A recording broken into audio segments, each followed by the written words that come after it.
একটা হোটেলের মধ্যে বাস্তবায়ন করতেছে একটা নারী নিয়া, আর সৎ লোক হয়েছে সেই এমপি, নাম টামনে নাম না, কেননা এই যদি হয় ইসলাম নামধারী দলের অবস্থা, আমাদের মুখ দেখাইতে আমরা পারি?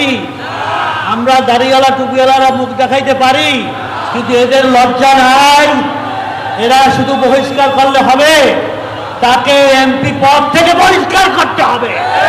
আজকালের যুব সমাজ থেকে আমরা বলতে চাই, আপনার যদি লজ্জা থাকে, কিভাবে 8 জুলাই পর্যন্ত দুর্নীতিতে দর্শনে নিমজ্জিত হয়েছে এই জাতি, এই দেশের মুসলমানরা, সারা বিশ্বের মুসলমানরা জানতে চায় আপনার কত মিথ্যা ধোঁকাবাজি মুনাফিকি করবেন।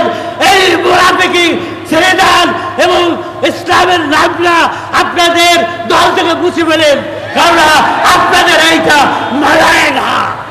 ইসলামকে আপনারা কলুষিত করতেছেন।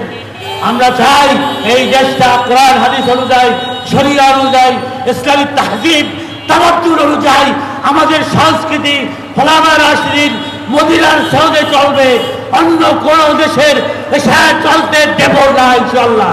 আগামী দিনে প্রস্তুত হন। আমরা পাড়ায় পাড়ায়, গ্রামে গ্রামে, ইউনিয়নে ইউনিয়নে, থানায় থানায় ইসলামী আন্দোলনের দুর্গ তুলব, রাজি আছেন কিনা ইনশাআল্লাহ, এবং শরিয়া ভিত্তিক দেশ পরিচালনা করব। আসুন, একমাত্র শরিয়াই আপনাকে আমাকে মুক্তি দিতে পারে দুর্নীতি, চুরি, ধর্ষণ, রাহাজানি, লুটতরাজ থেকে। একমাত্র এই শরিয়া, কোনো বিকল্প নাই।